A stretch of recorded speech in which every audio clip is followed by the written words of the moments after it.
طرف سے آنے والے قاصدوں اور تحفوں کی بڑی تفصیل مذکور ہے۔ اتنی بات پر سب روایتیں متفق ہیں کہ تحفے میں کچھ سونے کی اینٹیں تھی، کچھ جواہرات اور سونا، اور ایک سو غلام اور 100 بانیاں تھی، اور ساتھ ہی بلقیس کا ایک خط بھی تھا جس میں حضرت سلیمان علیہ السلام کی امتحان کے لیے کچھ سوالات بھی تھے۔ تحفے کے انتخاب میں بھی ان کا امتحان مطلوب تھا۔ حضرت سلیمان علیہ السلام کو حق تعالیٰ نے اس کے تحفے کی تفصیلات ان سے پہلے ہی پہنچا دی تھی، یعنی جو لوگ بلقیس کے پاس سے نکلے تھے تحفے لے کر کے، ان کی اطلاع سلیمان علیہ السلام کو پہلے ہی مل چکی تھی۔ جیسے ہی یہ لوگ حضرت سلیمان علیہ السلام کے دربار میں پہنچتے ہیں، سلیمان علیہ السلام کیا پوچھتے ہیں؟ سلیمان علیہ السلام نے جنات کو حکم دیا کہ دربار سے 9 فرسوں تقریباً 30 میل کی مسافت میں سونے چاندی کے اینٹیں لگا دو۔ جب سلیمان علیہ السلام کو پتہ چلا کہ بلقیس جو ہے ایسی چیزیں کی تحفوں کے ساتھ لوگوں کو بھیج رہی ہے، قاصدوں کو، تو سلیمان علیہ السلام اللہ کے حکم سے کیا کرتی ہیں، اپنے جنوں کو بولتی ہیں کہ انہوں لوگ آنے سے پہلے 3 میل دور میرے محل سے 3 میل تک سونے کا فلور بناؤ، جس میں سونے کی اینٹیں رہنا، سونے کی سیڑھیاں رہنا۔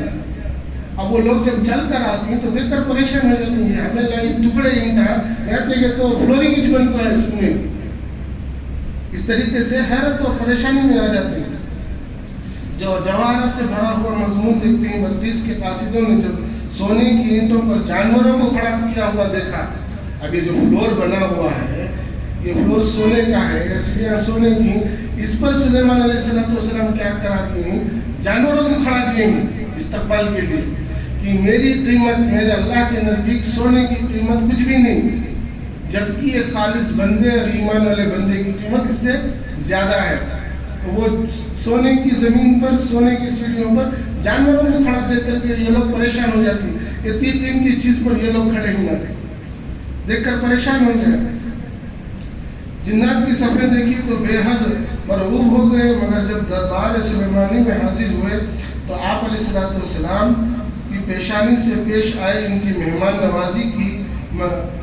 نوازی دیکھ کر تحفے واپس کر دیے اور بلقیس کے سوالات کے جوابات دیے۔ حضرت سلیمان نے بلقیس کے تمام سوالات حل کر دیے۔ حضرت سلیمان نے خط کو غور سے پڑھا اور فرمایا، ڈبہ کہاں ہے؟ اور میرے وفد نے پیش کر دیا، امیر وفد نے پیش کر دیا۔ آپ نے ڈبہ کھلایا، اتنے میں حضرت جبریل آ گئے اور ڈبے کے اندر جو چیزیں ہیں وہ بتا دی۔ حضرت سلیمان نے فرمایا، اس کے اندر بغیر سوراخ کا ایک موتی ہے اور ایک ٹیڑھا سوراخ کیا ہوا پوت ہے۔ قاصد نے عرض کیا، آپ نے صحیح فرمایا، اب موتی میں سوراخ کر دیجئے اور پوت میں دھاگا پرا دیجئے۔ حضرت سلیمان نے جنات اور آدمیوں سے دریافت فرمایا کہ کوئی اس میں سوراخ کر سکتا ہے؟ کسی کو سوراخ کرنے کی تدبیر معلوم تھی، اس لیے سب خاموش تھے۔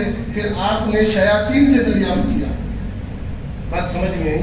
ایک ڈبہ تھا، ڈبے میں ایک موتی تھا، موتی میں ٹیڑھا سوراخ تھا، اگر دھاگا ڈالیں گے تو ایک دوسرے طرف نہیں نکلتا، دھاگا ڈالنے کے لیے سیدھا سوراخ ہونا۔ سلیمان علیہ السلام جو تحفہ آیا، وہ تحفے کے ڈبے کے اندر جو موتی تھا اس میں سوراخ ٹیڑھا تھا، تو سلیمان علیہ السلام کو اللہ کی مرضی سے پہلے ہی معلوم ہو جاتا، تو پھر بھی پوچھتی ہیں کوئی ہے اس میں سوراخ ڈالنے والا؟ جنات انسان بولتے ہیں ہمیں نہیں ڈال سکتے، مگر شیاطین سے دریافت کیا تو ایک شیطان نے کھڑا ہو کر لکڑی کے کیڑے کو بلوایا۔ حسب الحکم لکڑی کا کیڑا آیا اور دھاگا منہ میں پکڑ کر موتی میں سوراخ کرتا ہوا دوسری جانب نکل گیا۔ حضرت سلیمان نے فرمایا تو کیا انعام چاہتا ہے؟ کیڑے نے عرض کیا، میری روزی درخت لکڑی میں مقرر کر دیجئے۔ حضرت سلیمان نے فرمایا، تیرے لیے ایسا ہی کر دیا گیا۔ پھر آپ نے لڑکوں اور لڑکیوں کو الگ الگ چھانٹ دیا، جس کی تدبیر یہ کی کہ سب ہاتھ منہ دھونے کا حکم دے دیا، ایک الگ مسئلہ ہے۔ پھر بلقیس کی دربار سلیمانی میں حاضری کی تیاری۔ حضرت وہب سے بیان فرمایا ہے کہ الغرض جب وہ یمن کا وفد اپنے ہدیے لے کر واپس گیا اور سارا قصہ بلقیس سے بیان کیا تو اس کو حضرت سلیمان علیہ السلام کی کمالات نبوت کا یقین ہو گیا۔ بلقیس نے کہا واللہ میں تو پہلے ہی پہچان چکی ہوں کہ وہ بادشاہ نہیں، اور اس کے مقابلے میں ہمیں کوئی ایسی دوسری رائے بھی نہیں ہونی چاہیے۔ اس کے بعد بلقیس نے حضرت سلیمان کے پاس پیغام بھیجا، میں خود اپنی قوم کے سرداروں کے ساتھ آپ کے پاس آ رہی ہوں اور دیکھوں گی کہ جس دین کی طرف آپ ہم کو بلا رہے ہیں وہ کیا ہے۔ پھر بلقیس نے حکم دیا کہ دے کر اپنے تخت کو چھپا دیا۔ اس نے کیسے چھپایا؟ 7 فلور اوپر 7 دروازے بنا کر 7 کپڑے لگا کر بہت حفاظتی سے چھپایا، اور اس کے پیچھے ہزاروں کے آدمی تعینات کر دیے کہ اس کی تخت کی حفاظتی ہو۔ حضرت سلیمان علیہ السلام کا رعب و دبدبا، علامہ قرطبی رحمۃ اللہ علیہ نے لکھا ہے کہ حضرت سلیمان کو اللہ نے ایسا رعب اور جلال عطا فرمایا تھا کہ ان کی مجلس میں کوئی بات کرنے کی جرت نہ کر سکتا تھا۔ حضرت ابن عباس کا قول ہے کہ حضرت سلیمان بڑے وقار اور رعب دبدبے کے آدمی تھے، اگر کسی سے کچھ دریافت کرتے تو اس کی مجال نہ تھی کہ خود اپنی طرف سے جواب دے سکے، بلکہ حضرت پر ہی واپس کہہ دیتے، آپ کے سوال کا جواب لوٹا دیتے تھے اور کہہ دیتا تھا کہ اللہ کے نبی کو ہی اس کا علم ہے۔ ایک روز حضرت سلیمان نے دور سے غبار اڑتا ہوا دیکھا تو حاضرین سے سوال کیا کہ یہ کیا ہے؟ جواب دیا گیا اللہ کے نبی ہی جانتے ہیں۔ تو ملکہ بلقیس اپنے 12,000 سرداروں کے ساتھ، جن کے ماتحت 1,00,000 فوج آ رہی تھی، اس وقت وہ دربار سلیمانی سے تقریباً 3 میل کے فاصلے پر تھے۔ حضرت سلیمان نے اپنے جنوں کے لشکر کو مخاطب کر کے فرمایا یا ایھا الملأ ایکم، جس کا ترجمہ ہے اے اہل دربار، تم میں سے کوئی ایسا ہے جو اس بلقیس کا تخت قبل اس سے کہ وہ لوگ میرے پاس مطیع ہو کر آئے حاضر کر دو۔ چونکہ بلقیس حضرت سلیمان کی دعوت سے متاثر ہو کر مطیع بن کر آ رہی تھی تو حضرت نے ارادہ فرمایا کہ وہ شاہانہ وقت و شوقت کے ساتھ ایک پیغمبرانہ معجزہ بھی دیکھ لے تو اس کے ایمان لانے کے لیے زیادہ مطمئن ہوگا۔ تو حضرت سلیمان نے فرمایا بلقیس کا شاہی تخت اس کے یہاں پہنچنے سے پہلے حاضر ہو جائے۔ حضرت سلیمان نے اس کے تمام اموال و دولت میں تخت شاہی کا انتخاب بھی شاید اس لیے کیا کہ وہ اس کو سب سے زیادہ محفوظ چیز سمجھتی تھی۔ ٹھیک ہے، اب یہ اس کے پہنچنے سے پہلے آپ نے اپنے وزراء سے، اپنے سپہ سالاروں سے، اپنے لوگوں سے کہا۔ کس کی طاقت تھی؟ بعض مفسرین لکھتے ہیں کہ ایک جن تھا جس کا نام زوراور تھا، وہ کافی طاقتور تھا، پلک جھپکتے ہی لے آیا تھا۔ مگر ایک تفسیر سنو کیا ہے۔ حضرت سلیمان کا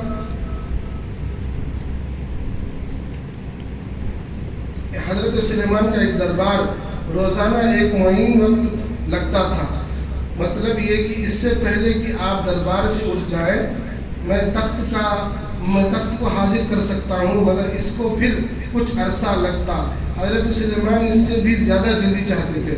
آصف بن برخیا یہ شخص حضرت سلیمان علیہ السلام کا صحابی اور وزیر ہے، جو کتب سماوہ کا عالم اور اللہ کے اسماء اور کلام کی تاثیر سے واقف تھا۔ اس نے عرض کیا کہ میں چشم زدن یعنی پلک جھپکنے سے پہلے وہ تخت لا کر دے سکتا ہوں۔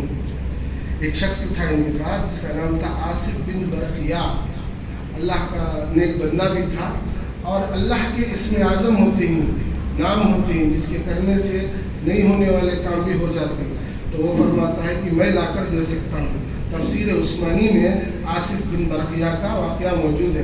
حضرت سلیمان کا دوست تھا، اور بعض روایات میں یہ ہے کہ حضرت سلیمان کا خالہ زاد بھائی بھی تھا۔ جس کو اسم اعظم کا علم تھا، جس کا خاصہ یہ تھا کہ اس کے ساتھ اللہ کی طرف سے جو بھی دعا کی جائے قبول ہوتی ہے، اور جو کچھ مانگا جائے اللہ کی طرف سے عطا کر دیا جاتا ہے۔ اکثر مفسرین نے صراحت کی ہے کہ وہ آصف بن برخیا صداقت کے مرتبے پر فائز تھا۔ حقیقت یہ ہے کہ جس طرح معجزے میں اسباب طبی کا کوئی دخل نہیں ہوتا، بلکہ وہ براہ راست حق تعالیٰ کا فعل ہوتا ہے، جیسا قرآن کریم میں فرمایا گیا ہے۔ اب فضل الہی آصف بن برخیا نے پلک جھپکنے سے پہلے تخت بلقیس کو لا کر سلیمان کی خدمت میں حاضر کر دیا، تو حضرت سلیمان نے فرمایا یہ میرے رب کا فضل ہے، یعنی میرا کوئی ذاتی کمال نہیں۔ پھر بلقیس پہنچی تو کہا گیا کیا تمہارا تخت ایسا ہی ہے؟ بلقیس کہنے لگی ہاں یہ تو ویسا ہی ہے۔ اس کے بعد کہنے لگی ہم لوگوں کو تو اس واقعے سے پہلے ہی آپ کی نبوت کی تحقیق ہو چکی تھی۔ اب بلقیس جو ہے حضرت سلیمان علیہ السلام کے پاس جب آ جاتی ہے تو اس کے بعد میں سلیمان علیہ السلام ایک امتحان لیتے ہیں کہ بولتی چل کر آؤ، سواری سے اتر کر چل کر آؤ۔ تو آتے ہوئے راستے میں فلورنگ جو ہوتی ہے، اس زمانے میں حضرت سلیمان علیہ السلام پانی کے فوارے کا فاؤنٹن بنا کر وہ پانی کا ڈھلان جو ہے محل کی طرف لا کر اسی پانی کے اوپر شیشہ لگا کر ہوتا اور اس میں مچھلیاں تیرتے رہتی ہیں۔ جب یہ لوگ دیکھتے ہیں کہ آگے پانی ہے، شیشہ ان کو معلوم نہیں، کوئی دیکھ کر نہیں شیشہ اس زمانے میں پہلی مرتبہ شیشہ لگتا ہے فلورنگ میں، آئینہ دیکھ کر ہے، مگر یہ نہیں پتہ چلتا اگر شیشہ لگتا ہے نیچے تو معلوم ہوتا پانی ہے، کسی کو معلوم نہیں، پانی ہے سمجھ کے سب اپنے پینچے اوپر چڑھاتی ہے، جس میں ملکہ بلقیس بھی اوپر چڑھاتی ہے پینچے۔ تو سلیمان علیہ السلام فرماتی ہیں یہ پانی نہیں ہے، شیشہ ہے، پانی کے اوپر شیشہ ہے، آپ چل کر آ سکتے ہیں۔ خیر قریب بات چیت ہوتی ہے اور تاریخ کی کتابوں میں آتا ہے کہ پھر اس کے بعد وہیں رہتے ہیں اور ان سے شادی ہوتی ہے ایمان لانے کے بعد۔ پھر اس کے بعد کئی سال کے بعد حضرت سلیمان علیہ السلام ملکہ بلقیس کو اپنی جگہ جہاں سے وہ آئے تھے ملک سبا وہاں لے جا کر رکھتی ہیں، جس سے ایک بیٹا ہے حضرت سلیمان علیہ السلام کا، اسے جو ہے وہاں کا مالک اور وہاں کا حکمران بنا کر کے وہاں حکومت چلتی ہے، اور 3 سال میں ایک بار حضرت سلیمان علیہ السلام آنا جانا ملک سبا سے کرتے تھے۔ حضرت سلیمان علیہ السلام کو حکومت جو ملی وہ 13 سال کی عمر میں ملی۔ روایت میں آتا ہے 50 پر 3 سال کی عمر تک آپ حکومت کرتے ہوئے اس دنیا سے رخصت ہوئے۔ اللہ تعالیٰ ہمیں کہنے سے زیادہ عمل کی توفیق عطا فرمائے۔ وآخر دعوانا الحمد للہ رب العالمین۔